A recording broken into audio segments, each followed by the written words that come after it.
¿Cómo andamos? Bueno, los invito a que podamos abrir la Biblia, el teléfono, lo que tengan, en Colosenses 1, 24, del 2 y 2, 5. Colosenses del 1 al 24, al capítulo 2, al 5. Vamos a leerlo, así comenzamos. Dice así. Voy a leer en la versión Nueva Traducción Viviente, tiene como subtítulo Trabajo de Pablo por la Iglesia. Dice el versículo 24. Me alegro cuando sufro en carne propia por ustedes, porque así participo de los sufrimientos de Cristo, que continúan a favor de su cuerpo, que es la Iglesia. Dios me ha dado la responsabilidad de servir a su iglesia mediante la proclamación de todo su mensaje a ustedes. Este mensaje se mantuvo en secreto durante siglos y generaciones, pero ahora se dio a conocer al pueblo de Dios. Pues Él quería que su pueblo supiera que las riquezas y la gloria de Cristo también son para ustedes los gentiles. Y el secreto es, Cristo vive en ustedes. Eso les da la seguridad de que participarán de su gloria. Por lo tanto, hablamos a otros de Cristo, advertimos a todos y enseñamos a todos con toda la sabiduría que Dios nos ha dado. Queremos presentarlos a Dios perfectos en su relación con Cristo. Es por eso que trabajo y lucho con tanto empeño, apoyado en el gran poder de Cristo que actúa dentro de mí. Quiero que sepan cuánta angustia he sufrido por ustedes y por la iglesia en la Odisea, y por muchos otros creyentes que nunca me conocieron personalmente. Quiero que ellos cobren ánimo y estén bien unidos con fuertes lazos de amor. Quiero que tengan la plena confianza de que entienden el misterioso plan de Dios, que es Cristo mismo. En Él están escondidos todos los tesoros de la sabiduría y el conocimiento. Les digo esto a ustedes para que nadie los engañe con argumentos ingeniosos, pues si bien estoy lejos, mi corazón está con ustedes y me alegro de que viven como deben hacerlo y de que su fe en Cristo se mantiene firme. ¿Bien? Bueno, acá leo el domingo pasado, ya nos ilustró gran parte de este pasaje, la primera parte, y nos decía Leo que esta sección que vamos a ver da inicio a lo que es el cuerpo de la carta de los Colosenses propiamente dicho. Y es un patrón típico de Pablo, que lo podemos ver incluso en Romanos, en Segunda de Corintios, en Filipenses, en Primera de Tesalonicenses, donde él comienza con una acción de gracias inicial y luego pasa a una introducción. ¿Por qué hace esta introducción, Pablo? Justamente lo dice el texto, que él hace esta introducción para presentarse a aquellos que no lo conocían. ¿Sí? No se olviden que estamos en una época muy particular, que ya habíamos estudiado y pensado en el primer capítulo, en los primeros encuentros que tuvimos. Entonces, esta sección que acabamos de leer completa funciona como una introducción. Y lo que hace esta introducción es ni más ni menos que afirmar lo que nos dejaba en el versículo 23, que leemos. El versículo 23 dice, pero deben seguir creyendo esa verdad y mantenerse firmes en ella, no se alejen de la seguridad que recibieron cuando oyeron la buena noticia. Esa buena noticia ha sido predicada por todo el mundo y yo, Pablo, fui designado servidor de Dios para proclamarla.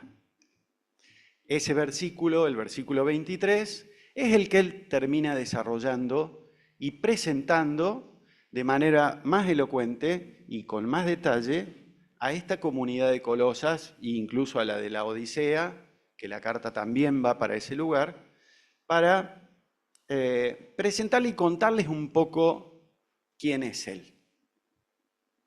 Se vuelve a autodefinir como siervo de Cristo. Así como en el versículo 23, en este pasaje él se vuelve a definir como siervo de Cristo.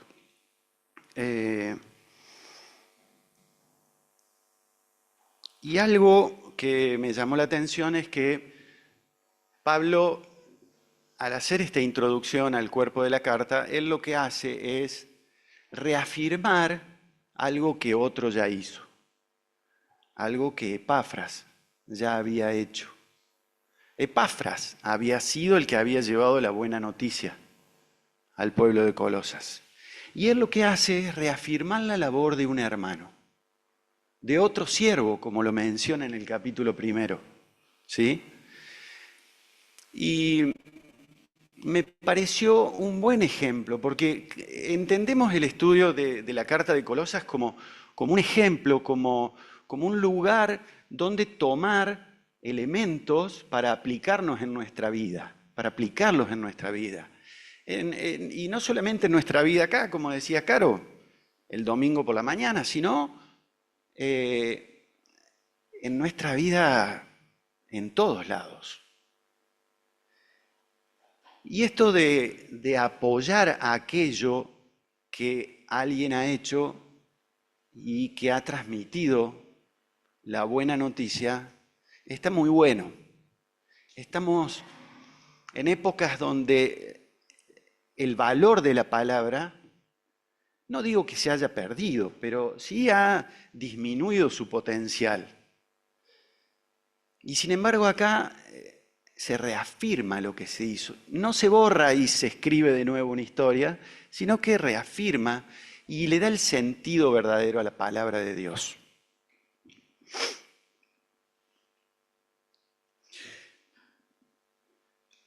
Está chiquito, les pido disculpas, pero no lo lee nadie, pero el objetivo no era leerlo desde acá, sino esta imagen tiene que ver con una estructura que tiene el texto que vamos a ver. Por eso está todo el texto completo. Y se denomina estructura quiástica. Es una forma de estudio literario que en este pasaje se da particularmente. Leo nos contaba el otro día, él comenzaba el mensaje diciendo, me dieron un tema para decir, ¿no es cierto, Leo? Bueno, de eso se trata. Acá hay un párrafo completo de los cuales se van desprendiendo temas. Y esta estructura quiástica lo que tiene, por eso está en 3 colores, es una manera que seguramente Pablo no tenía en mente en ese momento, tal vez el Espíritu Santo sí lo realizó de manera inconsciente en lo que ellos escribieron, pero hoy lo podemos analizar a través de esta técnica. Y lo que hace esta técnica literaria es que la característica de esta estructura es que va desarrollando conceptos, salta a otro punto, luego los retoma, los dice con otras palabras, a veces en sentido espejado a como lo dijo, si lo dijo de acá para acá, después lo hace al revés, desde el fondo hacia adelante, y le va dando esta estructura. Es interesante poder ver que en la escritura, incluso Marcelo me compartía de que en el primer siglo y en los salmos funcionan de esta manera, también tienen este tipo de estructura, y otros evangelios y otras cartas también, esta introducción se da con este tipo de estructuras. Entonces, ¿por qué lo menciono? Porque de aquí se desprenden cosas y porque hoy tenemos herramientas, más allá de que los colosenses no tenían absolutamente nada cuando recibieron la carta, nada tenían, salvo algunas cosas del Antiguo Testamento, no tenían los evangelios, no tenían las otras cartas, ellos recibieron la carta peladita. Hoy tenemos la Biblia completa, podemos incluso estudiarla con algunas características y herramientas para poder abordarla.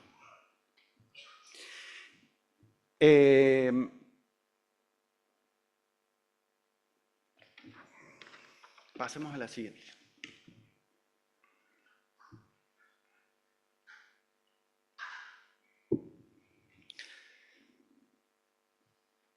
De esta manera o de esta estructura quiástica surgen ideas claves en el texto. La primera es lo que Leo nos compartía el domingo pasado. El capítulo 1, versículo 24 y 29, y el capítulo 2, versículo 1 y 5, los sufrimientos, esfuerzos, luchas y alegrías del apóstol. Es lo que Leo nos compartió el domingo pasado. El capítulo 1, versículo 25, 28, capítulo 2, versículo 4, 2 y 4, su comisión como siervo de Dios, y el capítulo 1, versículo 26 y 27, y capítulo 2, versículo 3, el misterio que proclama Pablo, y eso nos va a acompañar Marcelo el domingo que viene. ¿Todo bien, Pablito? Les decía antes que Pablo se vuelve a identificar como siervo en una comisión. Y esta comisión es proclamar el mensaje de Cristo. Es el centro del texto completo que vamos a ver hoy. Y de este texto completo, del capítulo 1 al 24, al 2 al 5, podemos ver algunas cosas en general. Y es que Pablo nos transmite de que no hay un nombramiento a ocupar un alto cargo, sino un privilegio muy responsable de ser siervo de Cristo, de ser siervo de la Iglesia. Y ese privilegio tenía que ver con un rechazo que él había sufrido por parte de los judíos y por consiguiente un mandato de Dios a ir a los gentiles, a predicar el evangelio a los gentiles. Pablo cree que su primera responsabilidad es proclamar a Cristo como Señor en este mensaje y en este pasaje que nos está dando. Y eso como punto inicial, proclamar a Cristo como Señor.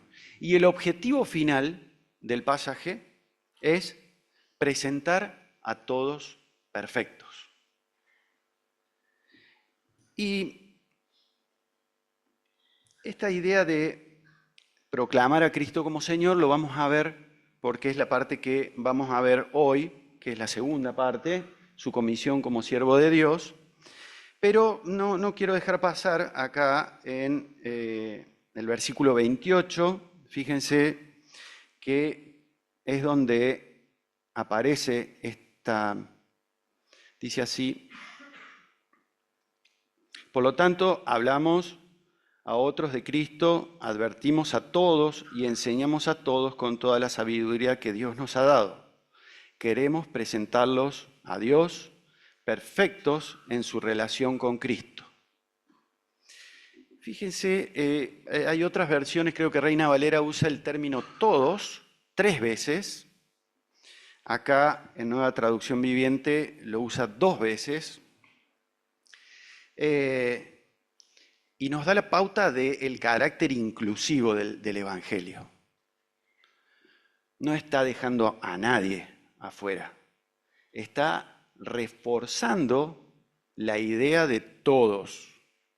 Así que si en algún momento de nuestra vida hemos tenido la idea de que la palabra es para algunos, nos estamos equivocando.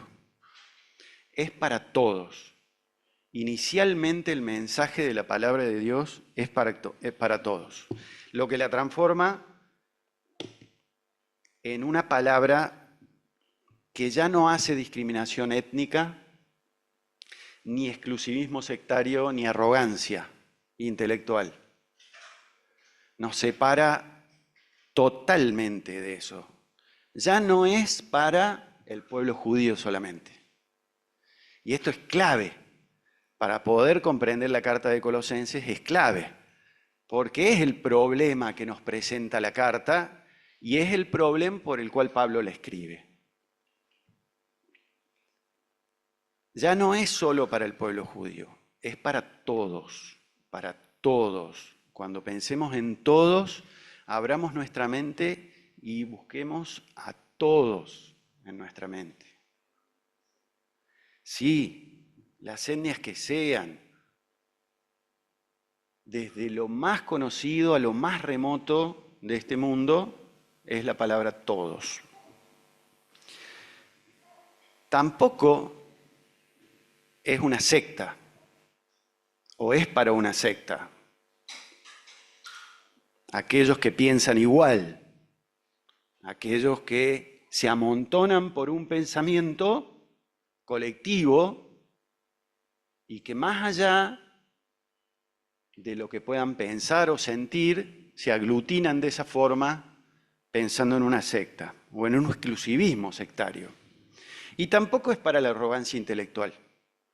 Tampoco es el Evangelio para aquellos que son teólogos, aquellos que estudian. El Evangelio es para todos, en mayor, en menor medida, de la manera que uno puede imaginarlo y entenderlo, es para todos. Sin esta clave, o mejor dicho, con esta clave de entender el término todos, vamos a poder disfrutar mucho mejor la carta de Colosenses. Y también en este versículo aparece un término: queremos presentarlos a Dios perfectos, dice. Y cuando pensamos nosotros hoy en el tema de perfección, podemos llegar a tener, se me ocurrían a mí, dos reacciones. Primero, la perfección, aquello que lo podemos reflejar en un objeto perfecto, ¿sí? Algo que no tiene ningún error, algo que es delicado, algo que va más allá de nuestra capacidad. Sin embargo, esa idea de perfección es justamente la idea griega de perfección. Aquellos dioses perfectos a quienes ellos alababan, es la idea griega, pero no es la idea hebrea de la perfección. Y eso también está bueno entenderlo, porque nos va a ayudar a comprender este tema de la perfección cuando nos acercamos nosotros a la perfección y nos encontramos imperfectos en la fe. El concepto de perfección hebreo tenía que ver con que algo, lo quiero decir tal cual, lo decía el comentarista, es algo era perfecto cuando cumplía con su propósito. Algo era perfecto cuando cumplía con su propósito. Y se me vino la imagen de Jesús al toque. Se me vino la imagen de Jesús, que sí era perfecto porque cumplió el objetivo. Logró cumplir el objetivo y la verdad que está bueno tener esa idea y esa imagen de perfección porque en cierta medida nos anima a ser perfectos.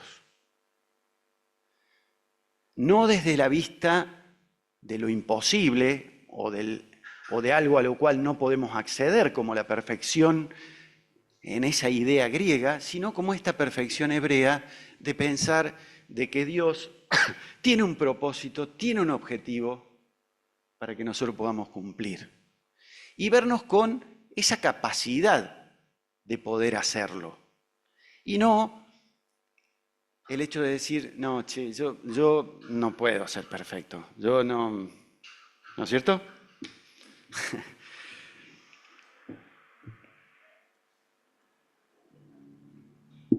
Me parecía importante poder rescatarlo en, en esta parte del análisis del pasaje.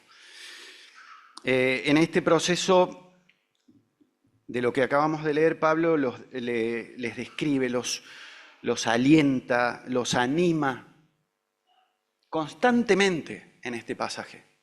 Los alienta, los anima. En el pasaje anterior, en el capítulo 1, también veíamos cómo Pablo los describía y les decía, me cuentan el amor que tienen uno por otro. Y los sigue alentando, los sigue animando. Incluso todo lo que hemos leído del capítulo 1 y el capítulo 2 hasta acá, Pablo les regala amor constantemente. Ese amor que es necesario para poder entrelazar cada una de las cosas que Pablo les está regalando. Este ánimo sin amor, no tiene sentido. Este aliento sin amor no va para ningún lado. Y Pablo les regala esto. Entiende esta carta y comparte esta carta con los colosenses y con todos los que lo iban a recibir, con todo el amor que Dios le ha dado. No hay reproches. Ni uno hay hasta ahora de lo que hemos leído. No me quiero adelantar a lo que va a pasar. No hay reproches de Pablo.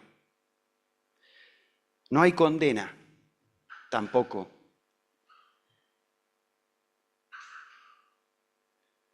No hay largos textos descriptivos de lo que está bien y de lo que está mal. No hay largos textos descriptivos de lo que está bien y de lo que está mal. Y eso es algo que tenemos que rescatar porque el mensaje de Colosenses es para nosotros. Es un ejemplo que Pablo nos está regalando para poder aplicarlo en nuestra vida.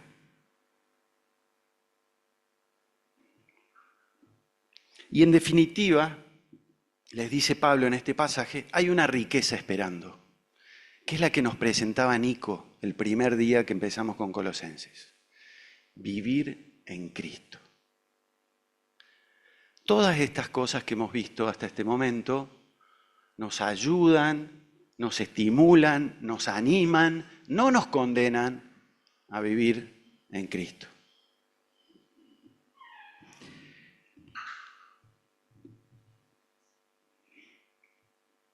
Y como nosotros como iglesia recibimos esta carta de los colosenses como propia, porque ese es el objetivo final de lo que estamos estudiando. No estamos estudiando historia y viendo cómo Pablo les hablaba a los colosenses, sino que estamos recibiendo nosotros personalmente hoy esta carta como personal, como algo para nosotros, como algo para vivenciar nosotros. Por consiguiente, tenemos la responsabilidad de poder mirar el adentro de la carta y descubrir o redescubrir nuestra identidad como iglesia. Es por eso que Pablo nos va a presentar a lo largo de toda la carta de Colosenses y hoy nos va a presentar algunas cosas que podemos aprovechar para observarnos como iglesia y otras que tal vez no sabíamos poder aplicarlas. Vamos a la siguiente.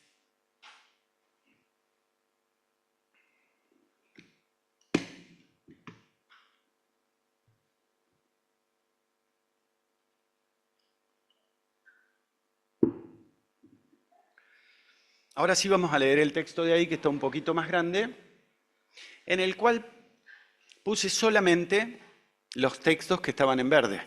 Vieron que teníamos 3 colores, es lo que vamos a ver hoy, que tiene que ver con esto de la comisión de Pablo como siervo de Dios. Entonces vamos a tomar aisladamente y los vamos a unir a estos versículos. De todas maneras, les dejé los números para que puedan ver que del 25 salta al 28. ¿Sí? ¿Se entiende?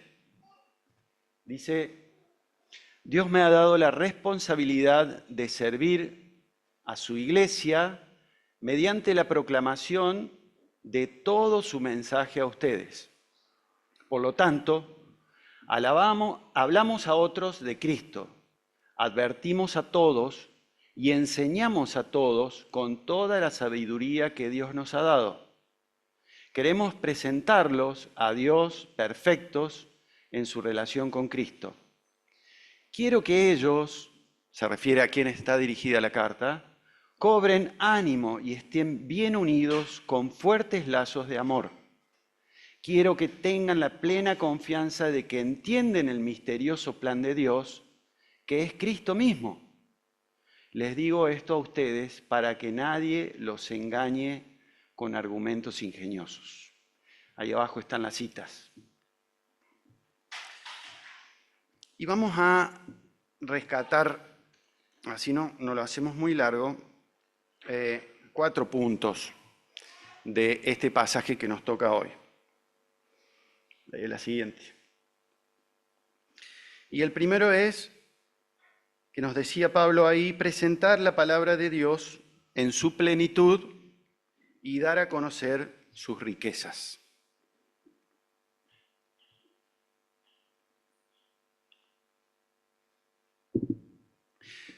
Muchos de nosotros, a muchos de nosotros se nos ha presentado la palabra de Dios. A todos, creo. Y nos ha transformado.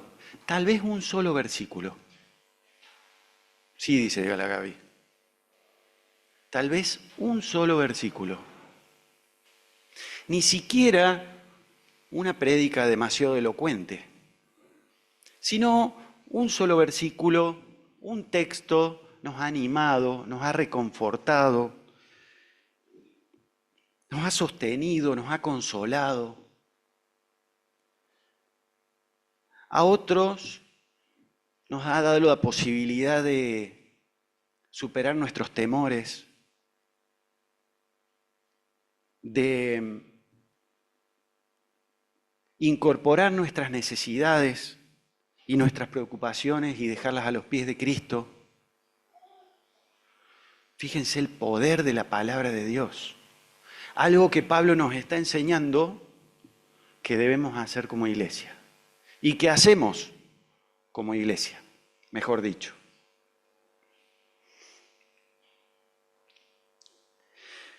Y tal vez lo más importante, y seguramente lo más importante, que esta palabra de Dios, que Pablo nos está diciendo que la presentemos en su plenitud, es que esta palabra de Dios nos pone delante de Dios mismo. Y allí ya no hay otra cosa por hacer que pensar, que reflexionar.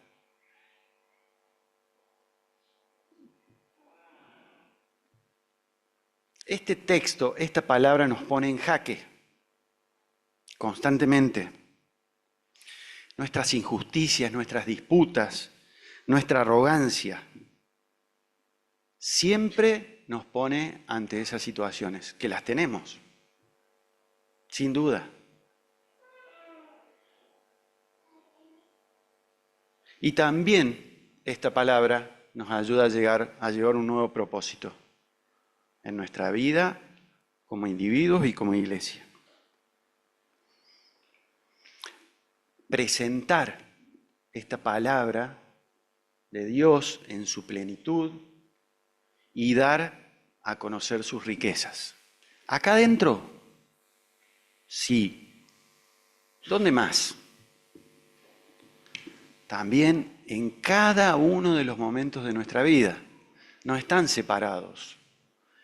¿Cómo, pensaba yo, podemos dar a conocer la palabra y las riquezas, incluso las ocultas, que tiene esta palabra? Y la verdad que la respuesta está en la vida que hemos transitado cada uno de nosotros. No tengo una receta. ¿Lo tenés vos en tu corazón? ¿Lo tenés vos en tu mente, en tus pensamientos? Solo vos sabés lo que Dios ha hecho en tu corazón. Y qué ha trabajado. Y qué temores ha liberado. Y qué arrogancia ha destruido, si es que todavía queda algo. Solo Él sabe, y vos, de qué manera nos comportamos en nuestra vida, en nuestra familia, en nuestros hogares, en nuestro trabajo, en nuestras actividades recreativas.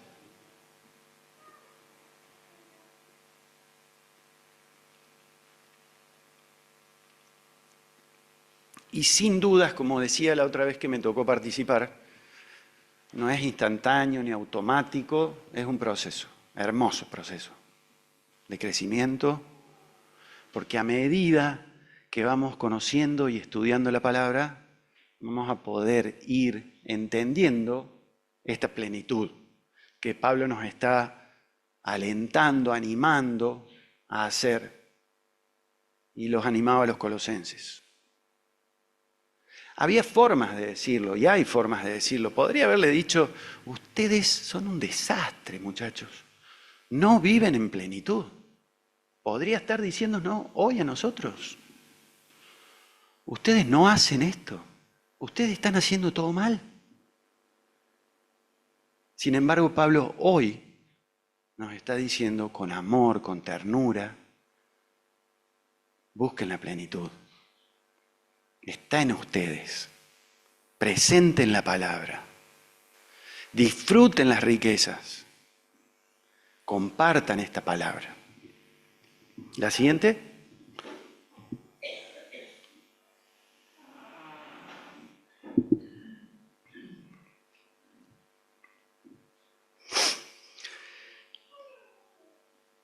Hablar a otros de Cristo. La identidad y propósito de la iglesia. Hablar a otros de Cristo. Advirtiendo, enseñando con la sabiduría que Dios nos ha dado para que podamos estar firmes en la fe. Hablar a otros de Cristo, advirtiendo, enseñando con la sabiduría que Dios nos ha dado para que podamos estar firmes en la fe. Nos pide una acción. Pablo nos alienta a que tomemos acción. Sin embargo, reconoce de que esa acción que vamos a ejecutar o que ya ejecutamos no es por nosotros mismos. Lo veíamos en los primeros capítulos, sino es por lo que Dios nos ha dado.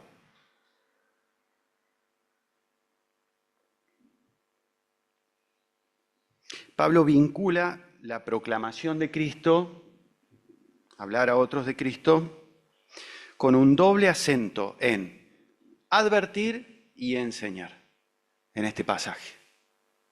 Advertir y enseñar. Otras traducciones dice amonestar y enseñar. Podríamos pedirle a los maestros que hay acá que nos describan qué es enseñar. Creo que medianamente la mayoría entendemos lo que es enseñar. Creo que lo practicamos de diferentes formas y obviamente que desde nuestra realidad, pero medianamente creo que es lo que buscamos todos, entendiendo el concepto de enseñar. Sin embargo, el término de advertir y amonestar puede sugerirnos, en algunos casos, una manera de regañar al otro, advertir, amonestar, regañar al transgresor, porque si hay una acción de ir y amonestar al otro, seguramente tiene previo un análisis de alguna transgresión o de algo que no está bien, poniéndonos en jueces. Pero advertir o amonestar también significa alentar, instruir y motivar. Creo que en este texto o en esta parte del texto tenemos la posibilidad de una elección. Podemos elegir cómo hacerlo. Podemos elegir cómo hacerlo. Podemos tomar ese término como algo para posicionarme en un lugar superior y ir y avasallar al otro, o hacerlo desde el amor, desde la enseñanza, desde el compartir, el de estar igual a igual con el otro, y que ni mi intelectualidad, ni mis títulos, ni nada me jueguen en una situación ventajosa o posicionarme sobre algún escalón que no tengo. Y seguramente la elección que hagamos de cómo enseñar, advertir o amonestar va a determinar el resultado. Seguramente va a determinar el resultado. Si el objetivo, porque cuando hay una enseñanza o una advertencia o una amonestación, el objetivo es que el otro aprenda o se encarrile o como quieran llamarlo, de acuerdo a cómo nos presentemos a esto que Pablo nos está pidiendo, el otro, mi prójimo, va a tener una respuesta. Así que podemos elegir. La siguiente.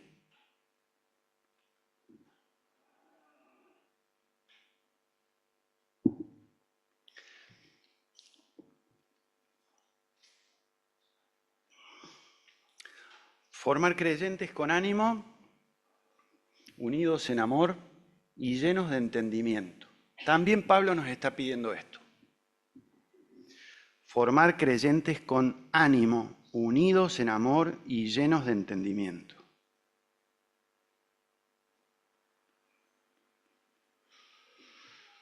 La iglesia es un lugar de esperanza y de ánimo. Es el espacio donde podemos afirmar nuestro conocimiento, afirmar nuestra maduración,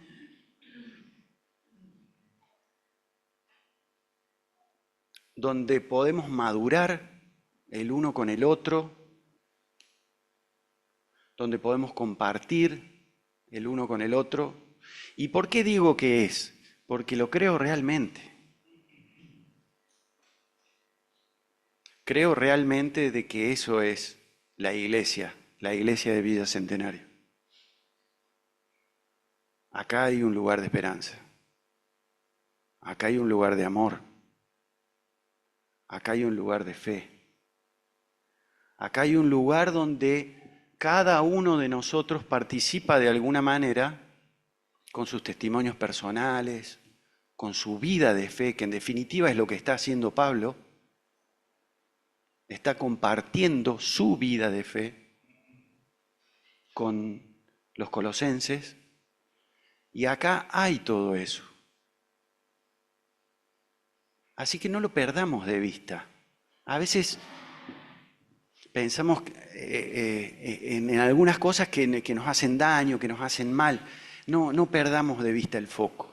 No le demos relevancia ni mayor altura de la que tiene a aquellas cosas que no nos hacen crecer, que no nos hacen madurar, que no nos hacen estar más cerca del otro, que es el objetivo.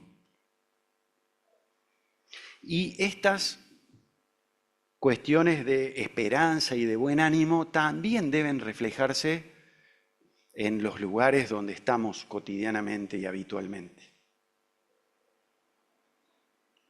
porque debería ser, y en muchos casos lo es, simplemente el reflejo de aquellas riquezas ocultas que Pablo nos está mencionando. Debería ser nuestro reflejo en nuestra vida cotidiana. Creo que lo es en muchos aspectos. Y eso está bueno. Así que nos animemos unos a otros a poder comportarnos, a poder sacar hacia afuera eso que tenemos guardado y que nos ayudamos unos a otros a crecer y a madurar en el conocimiento y la voluntad de Dios. Y por último,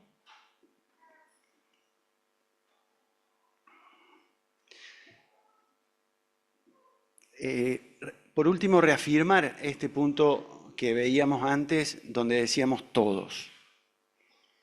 Alcanzar con la buena noticia a aquellos que pueden considerarse indignos o excluidos. Alcanzar con la buena noticia a aquellos que pueden considerarse indignos o excluidos. Pablo era uno. Pablo era un excluido. A Pablo lo corrieron del pueblo judío porque no representaba lo que el pueblo judío tenía en mente para el Evangelio. Las iglesias están abiertas a todas las personas, a todas las personas. No podemos trazar límites. Eso sí es algo que no podemos hacer. No podemos trazar límites, no hay límites. Pablo no nos está mostrando límites, el texto bíblico no nos muestra límites. De que la redención y la iglesia de Jesucristo es para todos, todos, la humanidad entera, todos. Cristo no murió por algunos, murió por todos. Y ese término es tremendo porque nos choca, nos pega. Tenemos una tendencia a denominarnos los salvados y automáticamente alojarnos en un punto superior o diferente. Sin embargo, Pablo acá nos pone a todos en un mismo plano horizontal.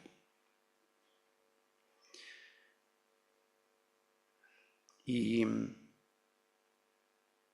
esta idea también de entender que la palabra de Dios es para todos, nos empuja, en cierta medida, a no solamente saberlo, sino a aceptar a todos, a compartir con todos, e incluso a poder mostrarle las riquezas que están en Cristo, porque es ese objetivo final. Dice Pablo a los colosenses que el objetivo final es presentarlos perfectos a Cristo. Presentarlos perfectos a Cristo. Con esa idea quería terminar. Y también con la idea de motivarnos a estar en Cristo, como nos decía Nico en el primer mensaje. Esta idea de estar en Cristo es ni más ni menos que la materialización de estas ideas que transmitimos hoy, o que Pablo le transmite a los colosenses y que nos transmite a nosotros hoy, de estar en Cristo y de poder presentarnos perfectos. Les invito a que pensemos en esta semana en aquellas cosas que hemos pensado hoy y que podamos reflexionar en este concepto de perfectos como algo que cumple su misión y no como algo inalcanzable. y pensemos esa misión a la luz de lo que Pablo nos comparte hoy. Así que les agradezco mucho por este tiempo. Muchas gracias.